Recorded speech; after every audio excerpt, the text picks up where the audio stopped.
19세 교수가 된 아이의 진짜 이야기. 교수님, 정말 19살이세요? 오늘 아침 7시 30분. 강의실 문을 열기까지 복도에서 15분을 망설였습니다. 손바닥에는 땀이 고였고, 심장은 마라톤을 뛴 것처럼 뛰었어요. 150명의 대학생들이 저를 바라보는 순간, 여기저기서 속삭임이 들렸죠. 저기, 진짜 교수야? 완전 애 같은데. 설마 장난이겠지. 저런 애가 무슨 교수야. 나이 확인이라도 해봐야 하는 거 아냐? 어떤 학생은 스마트폰으로 제 사진을 찍으려고 했어요. 또 어떤 학생은 진짜 대학 맞나? 라고 중얼거렸죠. 여러분, 제가 지금부터 들려드릴 이야기는 천재라는 화려한 이름 뒤에 숨겨진 진짜 이야기입니다. 언론은 저를 IQ 측정 불가, 21세기 아인슈타인, 기적의 소년이라고 불렀어요.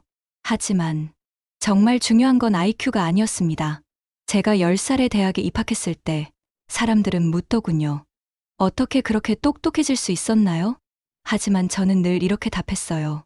저는 똑똑한 게 아니라 그냥 궁금한 게 많은 아이예요. 3살, 낡은 공책에 제가 처음 남긴 건 기억도 니은도 아니었어요. 바로 물음표였습니다. 크레파스로 삐뚤빼뚤하게 그린 커다란 물음표. 그리고 그 옆에 엄마가 써주신 글씨. 하늘은 왜 파랄까? 그 질문 하나가 지금 이 순간 19살의 저를 대한민국 최연소 교수라는 강단 위로 이끌었습니다. 오늘 저는 여러분께 솔직하게 말씀드리고 싶어요. 천재가 되는 건 생각보다 외롭습니다. 생각보다 어렵습니다. 때로는 견디기 힘들 정도로 괴롭기도 해요. 하지만 그럼에도 불구하고 생각보다 아름다운 일이라는 걸, 그리고 무엇보다 여러분도 충분히 해낼 수 있는 일이라는 걸. 자, 그럼 시작해볼까요? 한 아이의 물음표가 어떻게 세상을 바꾸는 느낌표가 되었는지, 그 진짜 이야기를요. 제 첫 기억은 정확히 3살 2개월 무렵이에요. 작은 손으로 빨간 크레파스를 꽉 쥐고 엄마의 가계부 뒷장에 커다란 물음표를 그렸던 기억이죠. 당시 우리 집은 작은 원룸이었어요. 아빠는 야간 경비원, 엄마는 낮에 마트에서 계산대 일을 하셨죠. 그런 엄마가 퇴근 후 지친 몸으로 가계부를 쓰시는 걸 보며 저는 문득 궁금해졌어요. 엄마, 달은 왜 우리 집까지 따라와? 창문 밖을 보니 둥근 달이 떠 있었거든요. 어디를 가도 계속 따라오는 것 같아서 신기했어요. 엄마는 피곤한 표정으로 웃으며 말씀하셨어요. 그건 착각일 거야. 달은 하늘에 있는 거니까. 하지만 저는 그 대답으로는 만족할 수 없었어요. 다음 날부터 저는 실험을 시작했어요. 창문 앞에 서서 달을 손바닥으로 가려보고 엄마 손을 잡고 마트에 갈 때도 고개를 들어 달을 확인했죠. 집 앞 놀이터에서 뛰어다니면서도 달이 정말 따라오는지 관찰했어요. 그리고 깨달았어요. 달은 정말로 저를 따라온다는 걸. 아니, 정확히는 달이 너무 멀리 있어서 제가 조금 움직여도 상대적인 위치가 바뀌지 않는다는 걸요. 물론 그때는 상대적 위치라는 개념을 몰랐어요. 하지만 분명히 알았어요. 세상은 온통 왜? 라는 질문으로 가득 차 있다는 걸요. 그날부터 저희 질문 공세가 시작됐어요. 엄마, 비는 왜 위에서 아래로 떨어져? 아빠, 불은 왜 뜨거워? 할머니, 시계는 왜 똑딱똑딱 소리가 나? 책을 읽을 때도 마찬가지였어요. 엄마가 읽어주시는 동화책에서 한 문장이라도 이해되지 않으면 그냥 넘어가지 않았어요. 엄마, 여기서 용감하다는 게 뭐야? 무서워도 하는 게 용감한 거라고? 그럼 무서운 걸 안 무서워하게 되는 방법은 뭐야? 엄마는 처음엔 웃으면서 답해주셨어요. 하지만 질문이 꼬리에 꼬리를 물고 이어지자 당황스러워 하셨죠. 결국 엄마는 저를 데리고 동네 서점에 갔어요. 그리고 사전을 사주셨죠. 두꺼운 국어 사전이었는데 제가 그걸 품에 안고 다니며 모르는 단어가 나올 때마다 찾아봤어요. 하지만 사전만으로는 부족했어요. 사전의 설명에서 또 다른 모르는 단어가 나왔거든요. 그러면 그 단어를 또 찾아보고 그렇게 한 번에 10개, 20개의 단어를 연쇄적으로 찾아보곤 했어요. 어느 날 저녁 엄마가 제게 조용히 물어보셨어요. 우리 아이가 좀 특별한 것 같은데 어떻게 해야 할까? 그때 저는 처음으로 제가 다르다는 걸 느꼈어요. 좋은 의미에서 다른 건지 나쁜 의미에서 다른 건지 그건 알 수 없었지만요. 5살, 드디어 유치원에 갔어요. 저는 정말 기대했어요. 드디어 같은 또래 친구들을 만날 수 있다고. 그들과 함께 궁금한 것들을 탐구할 수 있다고 생각했거든요. 첫날, 선생님이 말씀하셨어요. 오늘은 색깔에 대해 배워볼게요. 빨간색, 파란색, 노란색. 저는 손을 번쩍 들었어요. 선생님, 왜 빨간색을 빨간색이라고 불러요? 파란색을 빨간색이라고 부르면 안 되나요? 교실이 조용해졌어요. 선생님은 잠깐 당황하시더니, 그냥 그렇게 정해진 거야. 다른 질문 있니? 하지만 저는 만족할 수 없었어요. 그럼 누가 정했어요? 언제 정했어요? 다른 나라에서도 똑같이 부르나요? 친구들이 웅성거리기 시작했어요. 쟤 왜 저래? 이상해. 선생님 말씀 안 들어? 그날부터 저는 조금씩 조용해지기 시작했어요. 놀이 시간에도 마찬가지였어요. 친구들이 블록 놀이를 할 때 저는 블록의 개수를 세고 있었어요. 그리고 패턴을 찾고 있었죠. 2개, 4개, 6개. 다음엔 8개가 와야 해. 친구들은 제 말을 알아듣지 못했어요. 그냥 블록을 높이 쌓는 게 재미있었거든요. 미술 시간에는 더 큰 문제가 생겼어요. 오늘은 집을 그려보세요. 다른 친구들은 삼각형 지붕에 사각형 집, 연기나는 굴뚝을 그렸어요. 하지만 저는 투시법을 사용해서 3차원으로 집을 그리려고 했어요. 물론 완벽하지는 않았지만 확실히 달랐죠. 선생님이 제 그림을 보시더니 복잡한 표정을 지으셨어요. 참, 특이하네. 하지만 너무 어렵게 생각하지 말고 친구들처럼 간단하게 그려보는 건 어떨까? 그날 집에 돌아와서 저는 엄마에게 물어봤어요. 엄마, 저는 왜 친구들과 달라요? 제가 잘못된 건가요? 엄마는 저를 꼭 안아주시며 말씀하셨어요. 넌 잘못된 게 아니야. 그냥 특별한 거야. 하지만 때로는 특별한 것도 힘들 수 있어. 그럼 저는 평범해질 수 없나요? 엄마는 한참을 생각하시더니, 글쎄, 그게 정말 내가 원하는 걸까? 그날 밤, 저는 이불을 뒤집어 쓰고 생각했어요. 정말 평범해지고 싶은 걸까? 아니면 이대로도 괜찮은 걸까? 다음 날부터 저는 새로운 전략을 세웠어요. 질문은 하되 시간과 장소를 가려서 하기로 했죠. 수업 시간에는 조용히 듣고 집에 와서 엄마 아빠에게 질문하기로 했어요. 놀이 시간에도 친구들과 함께 놀되 제가 발견한 패턴이나 규칙을 혼자만 즐기기로 했죠. 하지만 이건 생각보다 어려운 일이었어요. 궁금한 게 생기면 참을 수가 없었거든요. 어느 날 수학 시간에 선생님이 1 더하기 1은 이라고 물어보셨어요. 다들 2라고 대답했죠. 저도 2라고 답했지만 동시에 생각했어요. 왜 1 더하기 1이 2일까? 만약 1이라는 개념이 없었다면, 이라는 숫자가 존재하지 않는다면? 그런 생각들이 머릿속에서 맴돌았어요. 수업이 끝난 후에도, 집에 가는 길에도, 잠자리에 누워서도, 그날 밤, 저는 작은 결심을 했어요. 나는 나다. 친구들과 달라도 괜찮다. 하지만 그들을 이해하려고 노력해야겠다. 7살이 되던 해, 큰일이 생겼어요. 초등학교 입학을 앞두고 엄마가 저를 데리고 병원에 갔어요. 정확히는 아동심리상담센터였죠. 혹시 우리 아이가 다른 아이들과 너무 달라서 걱정이에요. 의사 선생님은 저에게 여러 가지 테스트를 했어요. 그림도 그리고 퍼즐도 맞추고 질문에도 답했죠. 하늘이 파란 이유를 아니? 태양빛이 지구 대기를 통과할 때 산란되기 때문이에요. 파란색 파장이 다른 색보다 더 많이 산란돼서 우리 눈에 하늘이 파랗게 보이는 거예요. 선생님이 깜짝 놀라셨어요. 이걸 누가 가르쳐 줬니? 아무도 안 가르쳐 줬어요. 책에서 읽었어요. 무슨 책? 백과사전이요. 그리고 과학책들. 검사 결과가 나왔어요. IQ 160 이상. 측정 가능한 범위를 넘어선다는 말과 함께 의사 선생님이 부모님께 조심스럽게 말씀하셨어요. 이 아이는 영재입니다. 일반적인 교육과정으로는 부족할 것 같아요. 특별한 교육이 필요합니다.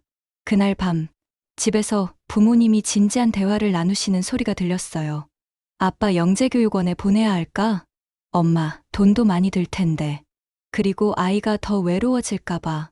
아빠, 하지만 이대로 두면 아이가 답답해할 거 아냐. 저는 문 앞에서 듣고 있다가 조용히 방에 들어가서 말했어요.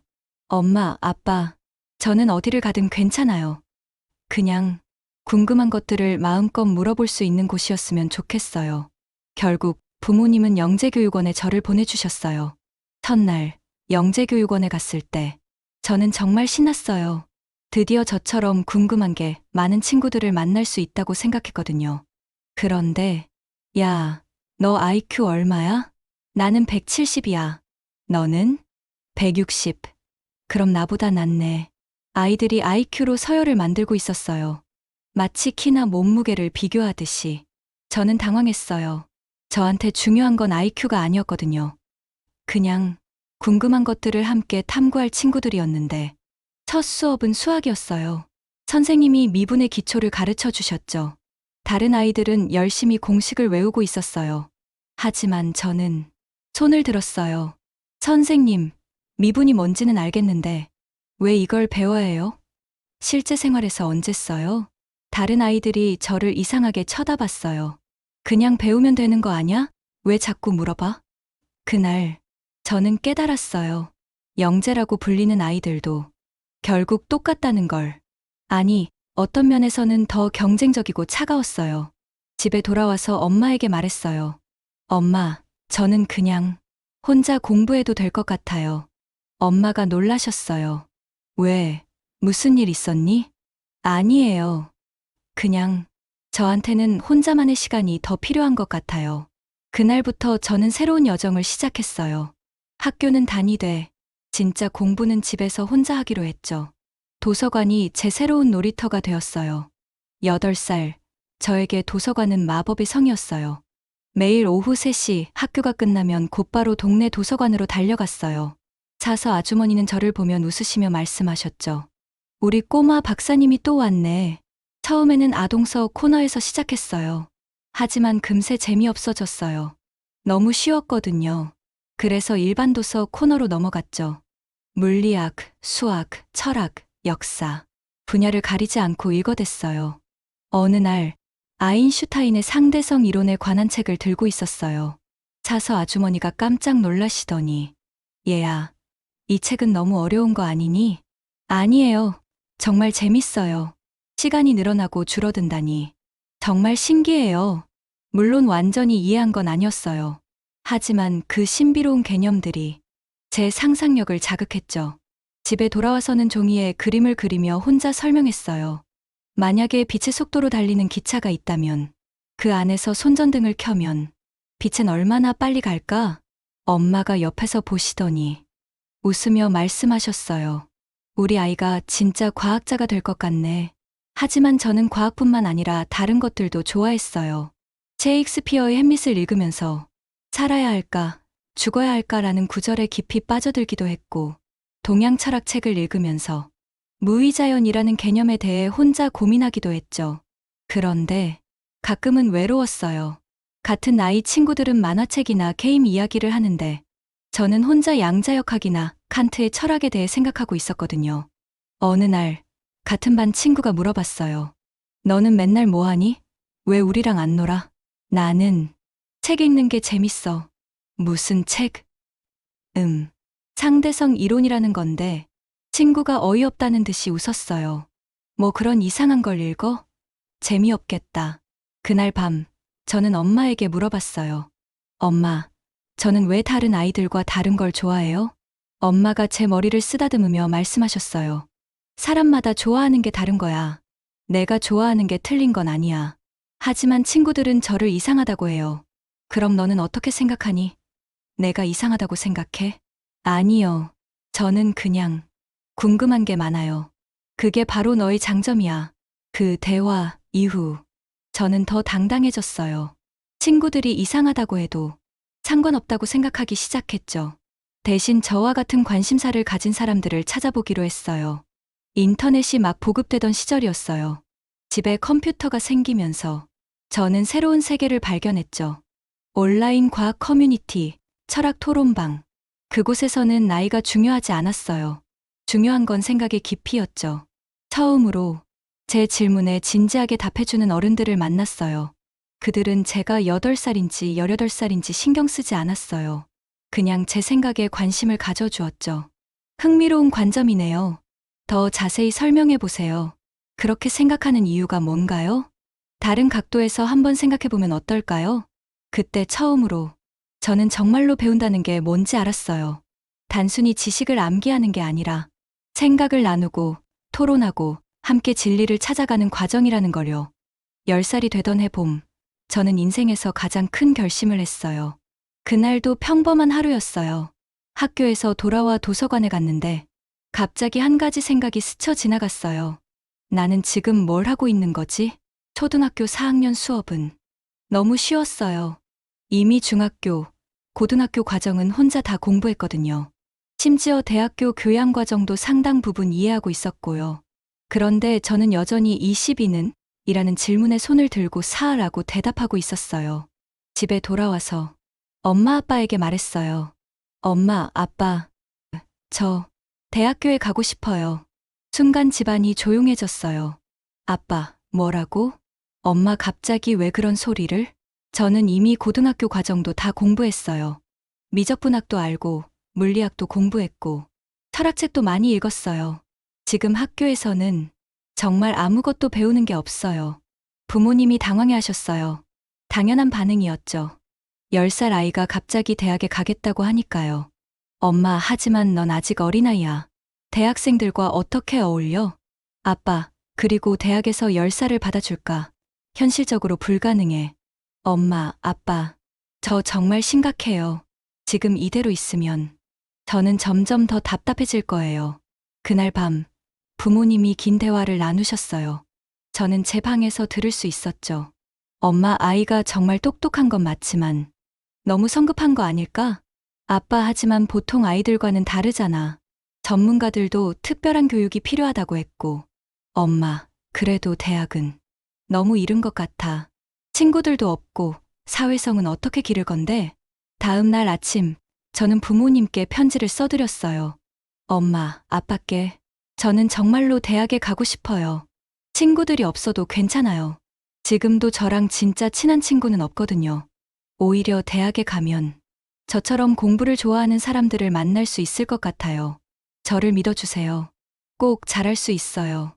그 편지를 읽으신 엄마가 눈물을 글썽이셨어요. 우리 아이가 언제 이렇게 컸을까? 그날부터 정말 바쁜 나날이 시작됐어요. 우선 검정고시부터 준비해야 했어요. 중학교, 고등학교 과정을 모두 검정고시로 통과해야 대학 입시 자격이 생기거든요. 하지만 그건 어렵지 않았어요. 이미 혼자 공부했던 내용들이었으니까요. 진짜 어려운 건 사람들을 설득하는 일이었어요. 10살이 대학에 간다고? 말도 안 돼. 그 나이에 무슨 대학이야. 놀 나이에. 부모가 아이를 망치는 거 아냐? 주변 사람들의 시선이 차가웠어요. 심지어 친척들도 반대했죠. 큰아버지, 아이 인생을 너무 서두르는 거 아니야? 평범하게 키우면 안 되나? 할머니, 애가 나중에 후회하면 어쩌려고. 하지만 저는 포기하지 않았어요. 6개월 후 중학교 검정고시에 합격했어요. 전 과목 만점이었죠. 1년 후 고등학교 검정고시도 합격했어요. 역시 전 과목 만점이었고요. 이제 대학 입시만 남았어요. 저는 서울대학교 물리학과에 지원하기로 했어요. 상대성 이론에 대한 꿈이 있었거든요. 입시 원서를 쓸 때 나이란에 11세라고 쓰는 게 정말 이상했어요. 마치 장난치는 것 같았거든요. 면접날이 왔어요. 교수님들이 저를 보시더니 깜짝 놀라셨어요. 정말로 11살이야? 네, 맞습니다. 왜 물리학을 공부하고 싶니? 교수님, 저는 우주가 어떻게 작동하는지 알고 싶어요. 시간과 공간이 휘어진다는 게 정말 신기해요. 그리고 양자역학에서 말하는 불확정성 원리도 철학적으로 정말 깊은 의미가 있는 것 같아요. 교수님들이 서로 눈빛을 주고받으셨어요. 혹시 장래 희망이 뭐니? 저는 교수가 되고 싶어요. 그래서 제가 궁금해했던 것들을 다른 사람들과 나누고 싶어요. 2주 후 합격 통지서가 왔어요. 엄마가 그 편지를 들고 우시더라고요. 기쁨의 눈물이었는지 걱정의 눈물이었는지 잘 모르겠지만요. 드디어 꿈이 이루어졌구나. 하지만 저는 알고 있었어요. 이건 시작에 불과하다는 걸. 진짜 어려운 일들이 앞에 기다리고 있다는 걸요. 그날 밤 저는 일기에 썼어요. 오늘부터 나는 대학생이다. 11살 대학생. 세상에서 가장 어린 대학생 중 하나가 되었다. 무섭기도 하고 설레기도 한다. 하지만 후회는 없다. 이것이 내가 선택한 길이니까. 2004년 3월 2일 서울대학교 입학식 날. 저는 엄마 손을 꼭 잡고 캠퍼스를 걸었어요. 대학생들이 저를 보면서 수근거렸죠. 저기, 초등학생이 왜 여기 있지? 설마 신입생은 아니겠지? 부모 따라온 건가? 제가 신입생 명찰을 차고 있는 걸 보고는 더 시끄러워졌어요. 진짜 대학생이야? 11살이라고? 세상에, 이게 말이 돼. 입학식장에 들어갔을 때 2,000명의 신입생 중에서 저는 완전히 튀었어요. 키도 가장 작고 나이도 가장 어렸고 혼자 어머니와 함께 앉아 있었거든요. 총장님이 축사를 하셨어요. 여러분은 이제 대한민국의 미래를 이끌어갈 인재입니다. 그 순간 저는 정말로 떨렸어요. 내가 정말 여기에 있어도 되는 걸까? 첫 수업날이 더 충격적이었어요. 물리학개론 시간이었는데 200명이 넘는 대형 강의실이었죠. 저는 앞자리에 앉았어요. 뒤에서 보면 머리만 보였거든요. 교수님이 들어오시더니 저를 보고 깜짝 놀라셨어요. 학생, 여기 물리학과 맞나? 네, 맞습니다. 혹시 나이가 어떻게 되지? 11살입니다. 강의실이 웅성거렸어요. 옆에 앉은 선배가 속삭였죠. 진짜 천재구나. 11살에 서울대라니. 하지만 곧 현실을 깨달았어요. 수업 내용은 어렵지 않았어요. 이미 혼자 공부했던 내용들이었거든요. 문제는 다른 것들이었어요. 점심시간에 학생 식당에 갔는데 저는 키가 작아서 식판을 제대로 들 수가 없었어요. 배식 아주머니가 저를 보시더니 얘야, 너 누구 따라온 거니? 어른 없이 혼자 오면 안 돼. 저 학생이에요. 학생? 무슨 학생? 제가 학생증을 보여드리니까 깜짝 놀라시더라고요. 더 힘든 건 친구를 사귀는 일이었어요. 같은 학과 동기들과 어울리려고 했지만 대화가 안 통했어요. 선배들, 야, 신입생 환영회 하는데 술 마실 줄 알아? 저는 아직 술을 못 마셔요. 선배들 그럼 게임은? 로레로엘 해봤어? 저 게임은 잘 안 해봤어요. 결국 환영회에서 저는 혼자 콜라를 마시며 앉아 있었어요. 다른 신입생들은 선배들과 어울려서 노는데 저만 혼자 떨어져 있었죠. 어느 날 같은 과 동기가 저에게 말했어요. 너는 정말 어려서 좋겠다. 군대도 안 가도 되고. 하지만 저는 그게 부러운 게 아니었어요. 오히려 평범한 20살이 되고 싶었거든요. 그러던 어느 날 물리학 실험 수업에서 일이 일어났어요. 조별 과제였는데 아무도 저와 같은 조를 하려고 하지 않았어요. 어떻게 11살이랑 실험을 해? 실수하면 어떡하지? 결국 마지막에 남은 2명과 억지로 조를 이뤘어요. 실험 주제는 단진자의 주기 측정이었어요. 조원들이 대충 하려고 하더라고요. 어차피 이론값이랑 비슷하게 나오면 되지 뭐. 하지만 저는 정말 정확하게 하고 싶었어요. 좀 더 정밀하게 재볼까요? 오차를 줄이려면. 처음에는 귀찮아했던 조원들이 제 열정을 보고 변하기 시작했어요. 결국 우리 조가 가장 정확한 결과를 얻었어요. 교수님이 칭찬까지 해주셨죠. 그날 실험이 끝나고 조원 중 한 명이 말했어요. 야, 너 진짜 대단하다. 나이는 어려도 정말 제대로 하는구나. 그때 처음으로 느꼈어요. 나이가 중요한 게 아니라는 걸. 진정성과 열정이 중요하다는 걸요. 그날부터 조금씩 달라지기 시작했어요. 수업에서도 활발히 질문하기 시작했고, 조별과제에서도 적극적으로 참여했어요. 물론 여전히 어색한 상황들이 많았어요. 과 모임에서 혼자 콜라 마시고, 선배들이 연애 얘기할 때 멍하니 있고, 하지만 조금씩 저를 인정해주는 사람들이 생겼어요. 걔는 나이는 어려도 공부는 정말 잘해. 질문도 예리하게 하고 생각이 깊어. 1학년을 마칠 때쯤 저는 깨달았어요. 완벽하게 어울리지는 못해도 제 자리를 만들어가는 것도 가능하다는 걸요. 대학 2학년이 되면서 저는 조금 더 당당해졌어요. 1학년 때는 남들과 어울리려고 노력했다면 이제는 저만의 방식을 찾기 시작했죠.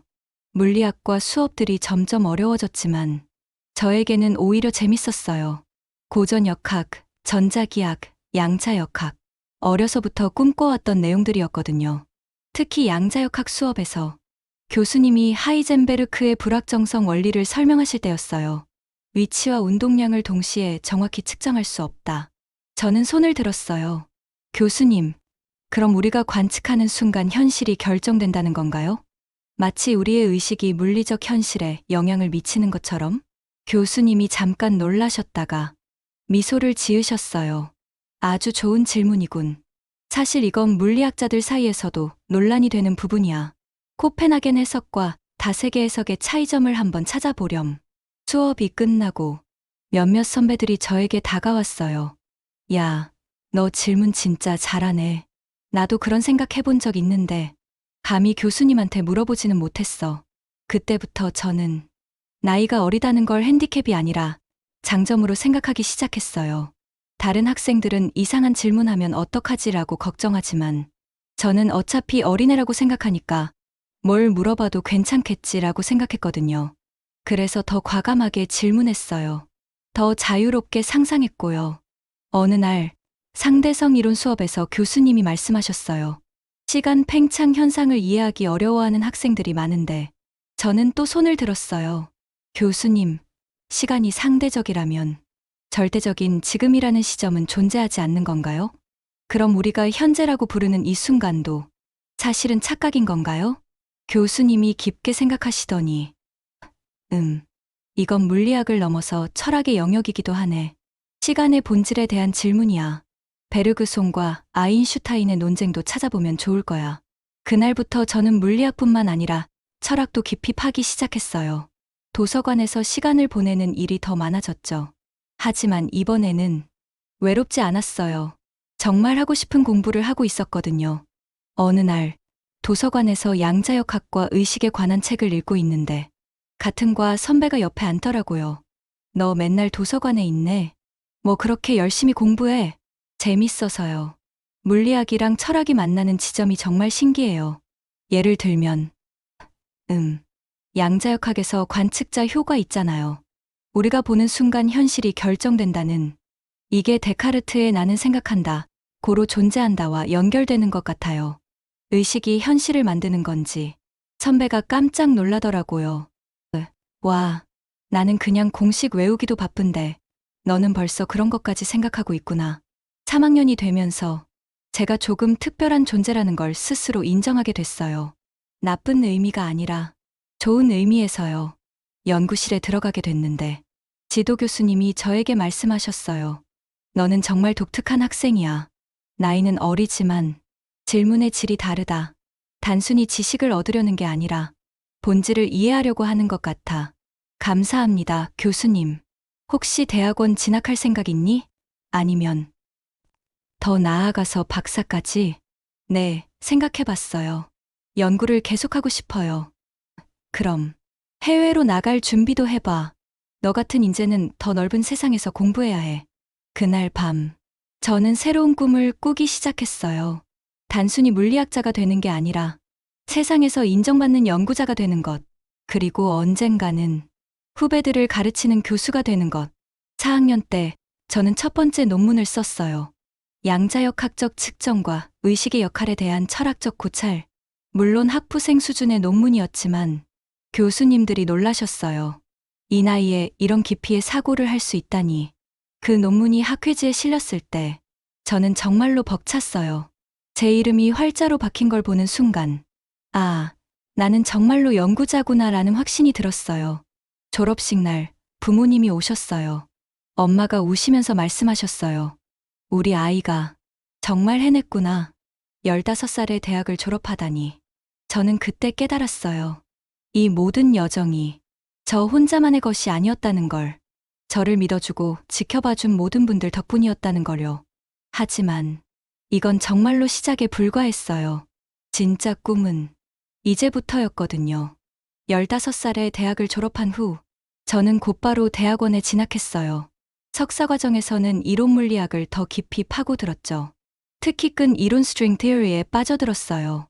우주의 모든 기본 입자가 사실은 진동하는 끈이라니. 마치 음악 같아요. 지도 교수님이 웃으시며 말씀하셨어요. 너는 정말 물리학을 예술처럼 바라보는구나. 그게 너의 장점이야. 석사 과정 2년 동안 저는 5편의 논문을 발표했어요. 국제학회에서도 발표할 기회가 생겼죠. 17살에 처음으로 미국 물리학회에서 발표했을 때 청중들의 반응이 재밌었어요. 저기 발표하는 애, 진짜 고등학생 맞아? 논문 내용은 정말 수준급인데 Q&A 시간에 한 교수님이 질문하셨어요. 당신의 연구가 향후 양자 컴퓨터 개발에 어떤 기여를 할 수 있다고 생각하나요? 저는 당황하지 않고 답했어요. 제 연구는 기초이론에 초점을 맞추고 있지만 양자역힘의 본질을 이해하는데 도움이 될 것이라고 생각합니다. 실용적 응용은 아직 먼 미래에 이르겠지만요. 그 답변 이후 여러 해외 대학에서 박사과정 제안이 들어왔어요. MIT, 하버드, 스탠퍼드, 칼텍, 세계 최고의 대학들이었어요. 하지만 저는 한국에 남기로 했어요. 왜 해외로 나가지 않니? 더 좋은 환경에서 연구할 수 있을 텐데. 많은 분들이 궁금해 하셨어요. 저는 한국에서 연구하고 싶어요. 이곳에서 시작했으니까. 이곳에서 결과를 내고 싶어요. 17살에 석사를 마치고 곧바로 박사과정에 진학했어요. 박사과정에서는 정말 깊이 있는 연구를 했어요. 양자중력 이론에서의 시공간 구조라는 주제였죠. 3년 반의 박사과정. 정말 힘들었어요. 밤낮 없이 연구실에서 살다시피 했거든요. 가끔은 며칠 동안 집에도 못 갔어요. 이 방정식이 맞나? 뭔가 이상한데. 한 문제를 붙잡고 몇 달씩 고민하기도 했어요. 답이 안 나올 때는 정말 미칠 것 같았죠. 하지만 드디어 돌파구를 찾았어요. 기존 이론의 한계를 극복할 수 있는 새로운 접근법을 발견한 거죠. 교수님, 됐어요. 드디어 됐어요. 연구실로 뛰어들어가서 소리쳤어요. 교수님이 제 계산을 보시더니 깜짝 놀라셨어요. 이거 정말 대단한 발견이야. 이 논문은 반드시 네이처에 보내야 해. 네이처, 세계에서 가장 권위 있는 과학 저널이었어요. 6개월의 심사 과정을 거쳐 드디어 게재가 확정됐어요. 20살에 네이처 논문을 발표한 거죠. 한국 최연소 기록이었어요. 논문이 나온 후 세상이 바뀌었어요. 언론에서 난리가 났죠. 20세 최연소 네이처 논문 발표. 한국의 아인슈타인 등장. IQ 측정 불가의 천재 소년. 갑자기 유명해졌어요. 인터뷰 요청이 쏟아졌고 강연 제안도 많이 들어왔어요. 하지만 저는 조금 당황스러웠어요. 저는 그냥 궁금한 걸 풀었을 뿐인데 박사학위를 받던 날 20살 6개월이었어요. 한국 최연소 박사 기록이었죠. 시상식에서 총장님이 말씀하셨어요. 이 젊은 박사가 우리나라 과학의 미래를 보여준다고 생각합니다. 하지만 저는 알고 있었어요. 이건 정말로 시작일 뿐이라는 걸. 박사학위는 연구자로서의 첫걸음에 불과했거든요. 저는 이미 고등학교 과정도 다 공부했어요. 미적분학도 알고 물리학도 공부했고 철학책도 많이 읽었어요. 지금 학교에서는 정말 아무것도 배우는 게 없어요. 부모님이 당황해 하셨어요. 당연한 반응이었죠. 10살 아이가 갑자기 대학에 가겠다고 하니까요. 엄마, 하지만 넌 아직 어린아이야. 대학생들과 어떻게 어울려? 아빠, 그리고 대학에서 10살을 받아줄까? 현실적으로 불가능해. 엄마, 아빠, 저 정말 심각해요. 지금 이대로 있으면 저는 점점 더 답답해질 거예요. 그날 밤 부모님이 긴 대화를 나누셨어요. 저는 제 방에서 들을 수 있었죠. 엄마, 아이가 정말 똑똑한 건 맞지만 너무 성급한 거 아닐까? 아빠, 하지만 보통 아이들과는 다르잖아. 전문가들도 특별한 교육이 필요하다고 했고. 엄마, 그래도 대학은 너무 이른 것 같아. 친구들도 없고 사회성은 어떻게 기를 건데? 다음 날 아침 저는 부모님께 편지를 써드렸어요. 엄마, 아빠께 저는 정말로 대학에 가고 싶어요. 친구들이 없어도 괜찮아요. 지금도 저랑 진짜 친한 친구는 없거든요. 오히려 대학에 가면 저처럼 공부를 좋아하는 사람들을 만날 수 있을 것 같아요. 저를 믿어주세요. 꼭 잘할 수 있어요. 그 편지를 읽으신 엄마가 눈물을 글썽이셨어요. 우리 아이가 언제 이렇게 컸을까? 그날부터 정말 바쁜 나날이 시작됐어요. 우선 검정고시부터 준비해야 했어요. 중학교, 고등학교 과정을 모두 검정고시로 통과해야 대학 입시 자격이 생기거든요. 하지만 그건 어렵지 않았어요. 이미 혼자 공부했던 내용들이었으니까요. 진짜 어려운 건 사람들을 설득하는 일이었어요. 10살이 대학에 간다고? 말도 안 돼. 그 나이에 무슨 대학이야. 놀 나이에. 부모가 아이를 망치는 거 아냐? 주변 사람들의 시선이 차가웠어요. 심지어 친척들도 반대했죠. 큰아버지, 아이 인생을 너무 서두르는 거 아니야? 평범하게 키우면 안 되나? 할머니, 애가 나중에 후회하면 어쩌려고. 하지만 저는 포기하지 않았어요. 6개월 후 중학교 검정고시에 합격했어요. 전 과목 만점이었죠. 1년 후 고등학교 검정고시도 합격했어요. 역시 전 과목 만점이었고요. 이제 대학 입시만 남았어요. 저는 서울대학교 물리학과에 지원하기로 했어요. 상대성 이론에 대한 꿈이 있었거든요. 입시 원서를 쓸 때 나이란에 11세라고 쓰는 게 정말 이상했어요. 마치 장난치는 것 같았거든요. 면접날이 왔어요. 교수님들이 저를 보시더니 깜짝 놀라셨어요. 정말로 11살이야? 네, 맞습니다. 왜 물리학을 공부하고 싶니? 교수님, 저는 우주가 어떻게 작동하는지 알고 싶어요. 시간과 공간이 휘어진다는 게 정말 신기해요. 그리고 양자역학에서 말하는 불확정성 원리도 철학적으로 정말 깊은 의미가 있는 것 같아요. 교수님들이 서로 눈빛을 주고받으셨어요. 혹시 장래 희망이 뭐니? 저는 교수가 되고 싶어요. 그래서 제가 궁금해했던 것들을 다른 사람들과 나누고 싶어요. 2주 후 합격 통지서가 왔어요. 엄마가 그 편지를 들고 우시더라고요. 기쁨의 눈물이었는지, 걱정의 눈물이었는지 잘 모르겠지만요. 드디어 꿈이 이루어졌구나. 하지만 저는 알고 있었어요. 이건 시작에 불과하다는 걸. 진짜 어려운 일들이 앞에 기다리고 있다는 걸요. 그날 밤, 저는 일기에 썼어요. 오늘부터 나는 대학생이다. 11살 대학생. 세상에서 가장 어린 대학생 중 하나가 되었다. 무섭기도 하고, 설레기도 한다. 하지만 후회는 없다. 이것이 내가 선택한 길이니까. 2004년 3월 2일, 서울대학교 입학식 날. 저는 엄마 손을 꼭 잡고 캠퍼스를 걸었어요. 대학생들이 저를 보면서 수근거렸죠. 저기, 초등학생이 왜 여기 있지? 설마 신입생은 아니겠지? 부모 따라온 건가? 제가 신입생 명찰을 차고 있는 걸 보고는 더 시끄러워졌어요. 진짜 대학생이야? 11살이라고? 세상에, 이게 말이 돼. 입학식장에 들어갔을 때 2,000명의 신입생 중에서 저는 완전히 튀었어요. 키도 가장 작고, 나이도 가장 어렸고, 혼자 어머니와 함께 앉아 있었거든요. 총장님이 축사를 하셨어요. 여러분은 이제 대한민국의 미래를 이끌어갈 인재입니다. 그 순간, 저는 정말로 떨렸어요. 내가 정말 여기에 있어도 되는 걸까? 첫 수업날이 더 충격적이었어요. 물리학개론 시간이었는데 200명이 넘는 대형 강의실이었죠. 저는 앞자리에 앉았어요. 뒤에서 보면 머리만 보였거든요. 교수님이 들어오시더니 저를 보고 깜짝 놀라셨어요. 학생, 여기 물리학과 맞나? 네, 맞습니다. 혹시 나이가 어떻게 되지? 11살입니다. 강의실이 웅성거렸어요. 옆에 앉은 선배가 속삭였죠. 진짜 천재구나. 11살에 서울대라니. 하지만 곧 현실을 깨달았어요. 수업 내용은 어렵지 않았어요. 이미 혼자 공부했던 내용들이었거든요. 문제는 다른 것들이었어요. 점심시간에 학생 식당에 갔는데 저는 키가 작아서 식판을 제대로 들 수가 없었어요.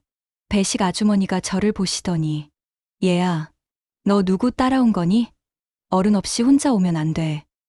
저 학생이에요. 학생? 무슨 학생? 제가 학생증을 보여드리니까 깜짝 놀라시더라고요. 더 힘든 건 친구를 사귀는 일이었어요. 같은 학과 동기들과 어울리려고 했지만 대화가 안 통했어요. 선배들, 야, 신입생 환영회 하는데 술 마실 줄 알아? 저는 아직 술을 못 마셔요. 선배들 그럼 게임은? 로레로엘 해봤어? 저 게임은 잘 안 해봤어요. 결국 환영회에서 저는 혼자 콜라를 마시며 앉아 있었어요. 다른 신입생들은 선배들과 어울려서 노는데 저만 혼자 떨어져 있었죠. 어느 날 같은 과 동기가 저에게 말했어요. 너는 정말 어려서 좋겠다. 군대도 안 가도 되고. 하지만 저는 그게 부러운 게 아니었어요. 오히려 평범한 20살이 되고 싶었거든요.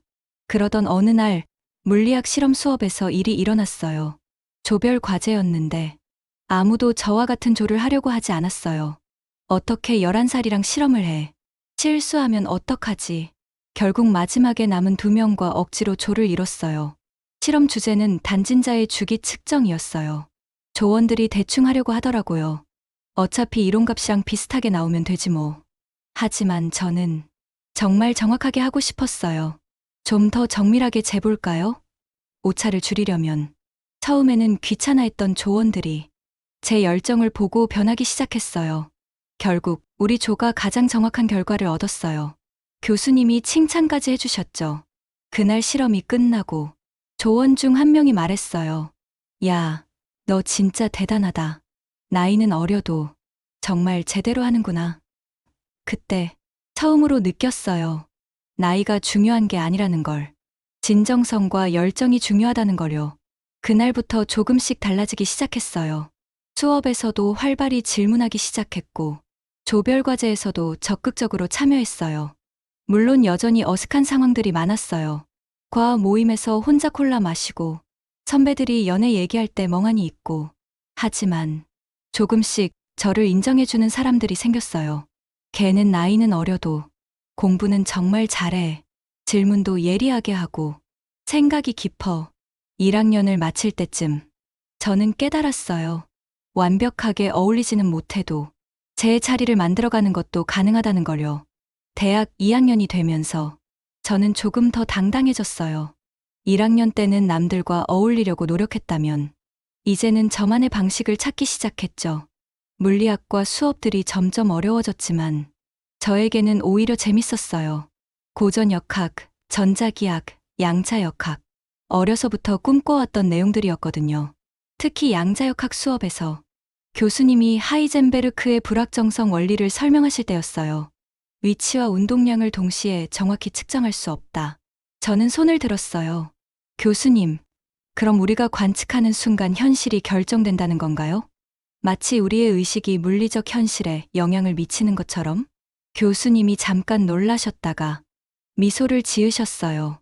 아주 좋은 질문이군. 사실 이건 물리학자들 사이에서도 논란이 되는 부분이야. 코펜하겐 해석과 다세계 해석의 차이점을 한번 찾아보렴. 수업이 끝나고 몇몇 선배들이 저에게 다가왔어요. 야, 너 질문 진짜 잘하네. 나도 그런 생각 해본 적 있는데 감히 교수님한테 물어보지는 못했어. 그때부터 저는 나이가 어리다는 걸 핸디캡이 아니라 장점으로 생각하기 시작했어요. 다른 학생들은 이상한 질문하면 어떡하지라고 걱정하지만 저는 어차피 어린애라고 생각하니까 뭘 물어봐도 괜찮겠지라고 생각했거든요. 그래서 더 과감하게 질문했어요. 더 자유롭게 상상했고요. 어느 날 상대성 이론 수업에서 교수님이 말씀하셨어요. 시간 팽창 현상을 이해하기 어려워하는 학생들이 많은데 저는 또 손을 들었어요. 교수님, 시간이 상대적이라면 절대적인 지금이라는 시점은 존재하지 않는 건가요? 그럼 우리가 현재라고 부르는 이 순간도 사실은 착각인 건가요? 교수님이 깊게 생각하시더니 이건 물리학을 넘어서 철학의 영역이기도 하네. 시간의 본질에 대한 질문이야. 베르그송과 아인슈타인의 논쟁도 찾아보면 좋을 거야. 그날부터 저는 물리학뿐만 아니라 철학도 깊이 파기 시작했어요. 도서관에서 시간을 보내는 일이 더 많아졌죠. 하지만 이번에는 외롭지 않았어요. 정말 하고 싶은 공부를 하고 있었거든요. 어느 날 도서관에서 양자역학과 의식에 관한 책을 읽고 있는데 같은 과 선배가 옆에 앉더라고요. 너 맨날 도서관에 있네. 뭐 그렇게 열심히 공부해. 재밌어서요. 물리학이랑 철학이 만나는 지점이 정말 신기해요. 예를 들면 양자역학에서 관측자 효과 있잖아요. 우리가 보는 순간 현실이 결정된다는 이게 데카르트의 나는 생각한다, 고로 존재한다와 연결되는 것 같아요. 의식이 현실을 만드는 건지. 선배가 깜짝 놀라더라고요. 와, 나는 그냥 공식 외우기도 바쁜데 너는 벌써 그런 것까지 생각하고 있구나. 3학년이 되면서 제가 조금 특별한 존재라는 걸 스스로 인정하게 됐어요. 나쁜 의미가 아니라 좋은 의미에서요. 연구실에 들어가게 됐는데 지도 교수님이 저에게 말씀하셨어요. 너는 정말 독특한 학생이야. 나이는 어리지만 질문의 질이 다르다. 단순히 지식을 얻으려는 게 아니라 본질을 이해하려고 하는 것 같아. 감사합니다, 교수님. 혹시 대학원 진학할 생각 있니?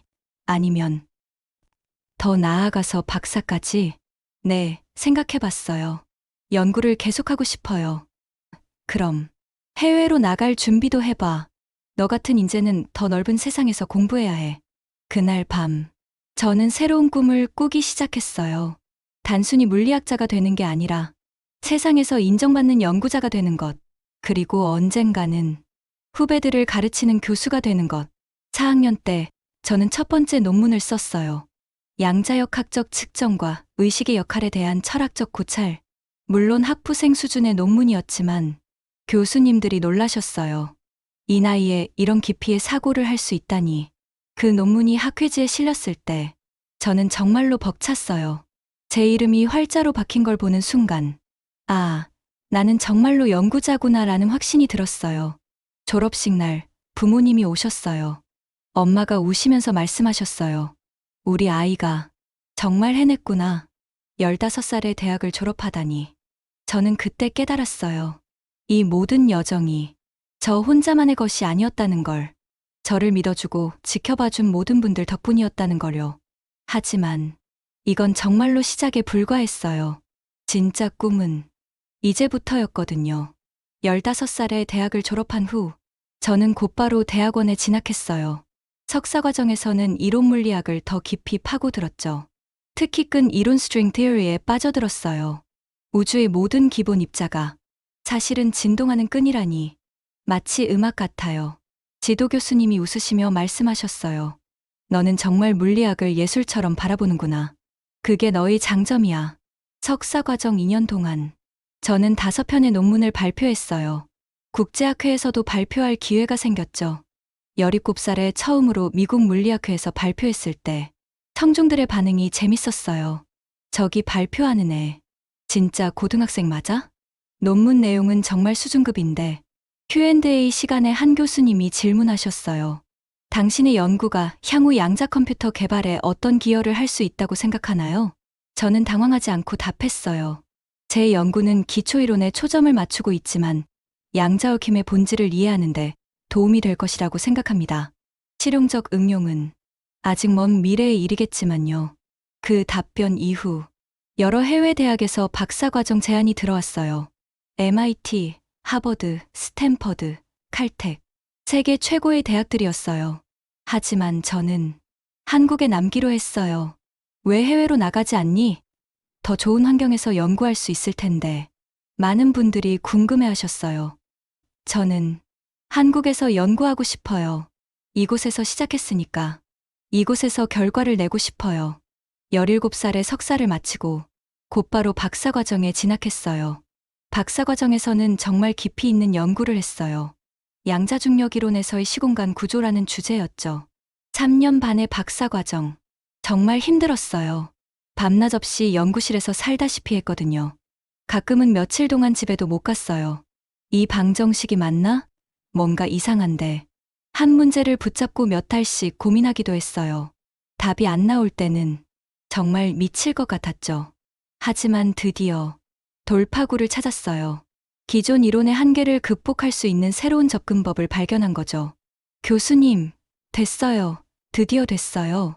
연구실로 뛰어들어가서 소리쳤어요. 교수님이 제 계산을 보시더니 깜짝 놀라셨어요. 이거 정말 대단한 발견이야. 이 논문은 반드시 네이처에 보내야 해. 네이처, 세계에서 가장 권위 있는 과학 저널이었어요. 6개월의 심사 과정을 거쳐 드디어 게재가 확정됐어요. 20살에 네이처 논문을 발표한 거죠. 한국 최연소 기록이었어요. 논문이 나온 후 세상이 바뀌었어요. 언론에서 난리가 났죠. 20세 최연소 네이처 논문 발표. 한국의 아인슈타인 등장. IQ 측정 불가의 천재 소년. 갑자기 유명해졌어요. 인터뷰 요청이 쏟아졌고 강연 제안도 많이 들어왔어요. 하지만 저는 조금 당황스러웠어요. 저는 그냥 궁금한 걸 풀었을 뿐인데 박사학위를 받던 날 20살 6개월이었어요. 한국 최연소 박사 기록이었죠. 시상식에서 총장님이 말씀하셨어요. 이 젊은 박사가 우리나라 과학의 미래를 보여준다고 생각합니다. 하지만 저는 알고 있었어요. 이건 정말로 시작일 뿐이라는 걸. 박사학위는 연구자로서의 첫걸음에 불과했거든요. 그날 밤 저는 일기에 썼어요. 오늘 박사가 되었다. 20살 6개월. 언론에서는 천재라고 하고 사람들은 신동이라고 한다. 하지만 나는 안다. 진짜 어려운 건 이제부터라는 것을. 박사학위는 끝이 아니라 시작이다. 이제 진짜 연구자로서 세상에 의미 있는 기여를 해야 한다. 더 이상 어린 나이에 대단하다는 수식어로 평가받고 싶지 않다. 이제는 순수하게 연구의 진로만 승부하고 싶다. 박사 졸업 후 여러 대학에서 교수직 제안이 들어왔어요. 하지만 저는 바로 교수가 되기보다는 포스닥 박사 후 연구원 과정을 거치기로 했어요. 아직 더 배울 게 많아요. 성급하게 교수가 되기보다는 진짜 실력을 쌓고 싶어요. 포스닥으로 CERN 유럽 입자물리 연구소에 가게 됐어요. 2007년 제가 21살 때였죠. 처음 CERN에 도착했을 때 정말 압도됐어요. 세계 최고의 물리학자들이 모인 곳, 27km 둘레의 거대한 입자 가속기. 여기서 힉스 보손을 찾을 수 있을까? 그때는 힉스 입자가 아직 발견되지 않았던 시기였거든요. 물리학의 성배라고 불리는 그 입자를. 제 첫 번째 임무는 LHC 대형강 입자 충돌기 데이터 분석이었어요. 하지만 예상과 달리 처음 몇 달은 정말 힘들었어요. 또 오류야? 데이터 분석 코드를 짰는데 계속 버그가 생겼어요. 몇 주씩 걸려서 짠 코드가 한순간에 무너지기도 했고요. 선배 연구원이 저에게 말했어요. 이론은 아무리 뛰어나도 실험 데이터 다루는 건 완전히 다른 영역이야. 천천히 배워. 한국에서는 항상 최고였는데 여기서는 그냥 평범한 연구원 중 하나였어요. 언어 장벽도 있었고 다른 연구자들과의 소통도 쉽지 않았어요. 내가 정말 여기서 해낼 수 있을까? 어느 날 밤 혼자 연구실에 남아서 데이터를 보고 있는데 뭔가 이상한 신호를 발견했어요. 이건 뭐지? 기존 이론으로는 설명되지 않는 이상한 패턴이었어요. 며칠 밤을 새워서 분석했는데 계속 같은 결과가 나왔어요. 혹시 새로운 입자의 신호일까? 가슴이 뛰었어요. 하지만 동시에 무서웠죠. 만약 제가 틀렸다면 망신을 당할 테니까요. 일주일을 더 검증한 후 드디어 지도 교수님께 보고했어요. 교수님, 이상한 데이터를 발견했는데 교수님이 제 분석을 보시더니 깜짝 놀라셨어요. 이거 정말 흥미롭네. 다른 팀에도 알려봐야겠어. 그날부터 CERN이 난리가 났어요. 제가 발견한 신호를 여러 팀에서 검증하기 시작했거든요. 3개월 후 결과가 나왔어요. 맞다. 정말로 새로운 입자 후보야. 비록 힉스 보손은 아니었지만 기존에 알려지지 않은 새로운 입자의 흔적이었어요. 그 발견으로 저는 CERN에서 인정받기 시작했어요.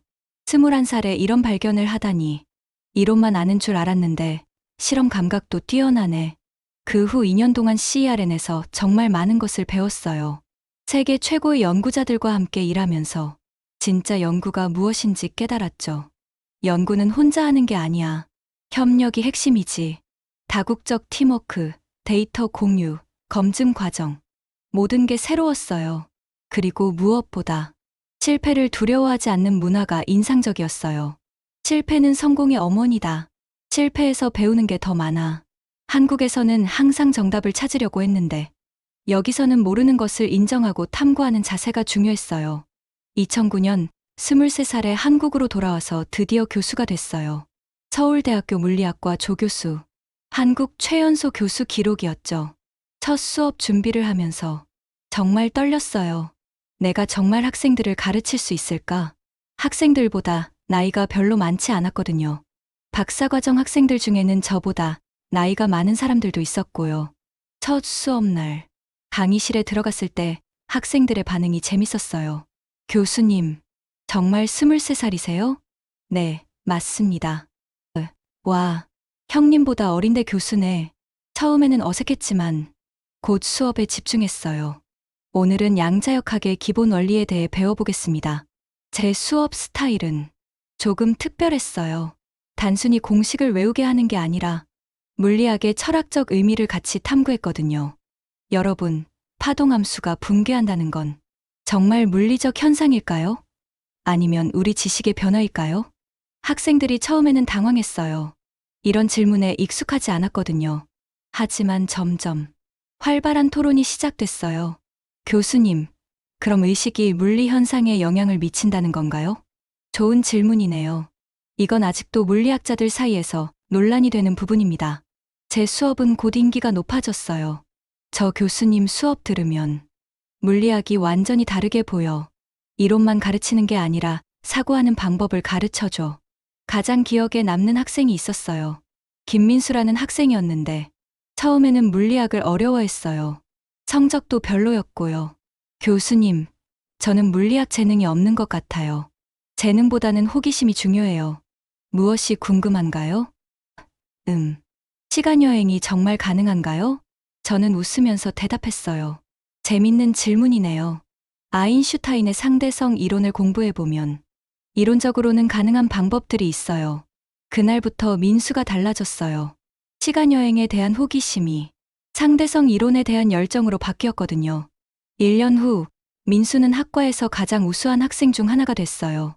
교수님 덕분에 물리학이 이렇게 재밌는 줄 몰랐어요. 그 순간, 정말 뿌듯했어요. 제가 한 명의 인생을 바꿨다는 생각이 들었거든요. 교수가 된 지 3년째. 저는 깨달았어요. 연구도 중요하지만 가르치는 일도 똑같이 중요하다는 걸. 제가 배운 것들을 다음 세대에게 전달하는 것. 그들의 호기심을 자극하고 새로운 관점을 열어주는 것. 그게 바로 진짜 교수의 역할이라는 걸 깨달았어요. 나는 단순히 지식을 전달하는 사람이 아니라 꿈을 키우는 사람이구나.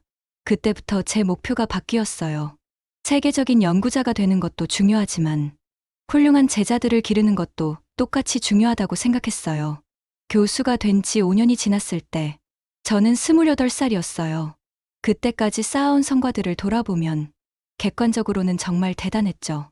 최연소 박사, 네이처 논문, 국제적 연구 성과, 최연소 교수. 하지만 어느 날 문득 이런 생각이 들었어요. 나는 정말 행복한가?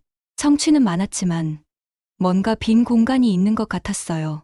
그때 한 통의 편지를 받았어요. 제자 민수에게서 온 편지였죠. 교수님께, 저는 이제 MIT 박사과정에 있습니다.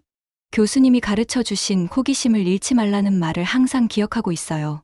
교수님을 만나지 못했다면 저는 지금 여기 있지 못했을 거예요. 정말 감사합니다. 교수님은 제게 지식뿐만 아니라 꿈을 주셨어요. 그 편지를 읽는 순간 눈물이 났어요. 아, 이게 진짜 성공이구나. 그날부터 저는 성공의 정의를 바꿨어요. 논문 편수나 인용 횟수가 아니라 얼마나 많은 사람들에게 긍정적인 영향을 미쳤는가. 그게 진짜 중요한 거라고 깨달았어요. 어느 날 고등학생들을 대상으로 과학 특강을 하게 됐어요. 여러분, 과학자가 되려면 천재여야 한다고 생각하나요? 한 학생이 손을 들었어요. 저는 그런 것 같아요. 교수님처럼 어릴 때부터 뛰어나야 하는 거 아닌가요? 저는 고개를 저었어요. 전혀 그렇지 않아요. 저도 처음에는 평범한 호기심 많은 아이였을 뿐이에요. 중요한 건 포기하지 않는 것이죠. 그리고 제 이야기를 들려줬어요. 외로웠던 학창시절, 좌절했던 순간들, 실패했던 경험들. 여러분도 충분히 할 수 있어요. 나이도, 성적도 중요하지 않아요. 중요한 건 궁금해하는 마음입니다. 강연이 끝나고 한 학생이 다가왔어요. 교수님, 저도 물리학자가 될 수 있을까요? 수학을 잘하지는 못하지만 당연하죠. 수학은 도구일 뿐이에요. 중요한 건 세상을 이해하고 싶은 마음이죠. 그 학생의 눈이 반짝이는 걸 봤어요. 마치 어릴 때 제 모습 같았죠. 몇 년 후 그 학생에게서 연락이 왔어요. 물리학과에 합격했다는 소식이었어요. 교수님이 그날 해주신 말씀이 제 인생을 바꿨어요. 그 순간 저는 깨달았어요. 제가 받은 재능은 혼자만을 위한 게 아니라는 걸. 다른 사람들에게 희망을 주고 꿈을 키워주기 위한 것이라는 걸요. 지금 저는 35살입니다. 돌이켜보면 정말 특별한 인생을 살아왔어요. 하지만 가장 소중한 건 지금까지 만난 모든 사람들이에요. 저를 믿어준 부모님, 격려해준 선생님들, 함께 연구한 동료들, 그리고 제가 가르친 학생들. 그분들이 있었기에 지금의 제가 있을 수 있었어요. 요즘은 이런 생각을 자주 해요. 천재란 무엇일까? IQ가 높은 사람, 어릴 때부터 뛰어난 사람. 저는 이제 다르게 생각해요. 천재란 자신의 재능을 다른 사람을 위해 사용할 줄 아는 사람. 지식을 혼자만 간직하는 게 아니라 나누려고 하는 사람. 그게 진짜 천재라고 생각해요. 제 이야기는 여기서 끝이 아니에요. 매일매일 새로운 도전이 있고 새로운 발견이 있어요. 그리고 무엇보다 새로운 사람들을 만나고 그들과 함께 꿈을 키워나가고 있어요. 언젠가는 제가 가르친 학생 중에서 저보다 더 훌륭한 과학자가 나올 거예요. 그때 저는 정말로 자랑스러울 거예요. 내가 키운 학생이 세상을 바꾸고 있구나. 그게 바로 제가 꿈꾸는 진짜 성공이에요. 여러분도 각자의 재능이 있어요. 그 재능이 무엇인지 아직 모를 수도 있어요. 하지만 중요한 건 포기하지 않는 것이에요. 호기심을 잃지 않는 것이고요. 그리고 자신만을 위해서가 아니라 다른 사람들과 함께 꿈을 키워나가는 것이에요. 여러분의 이야기는 지금부터 시작입니다. 어떤 멋진 이야기를 써나갈지 정말 기대돼요. 이 천재 교수를 응원하신다면 구독과 댓글을 남겨주세요. 응원이라고요.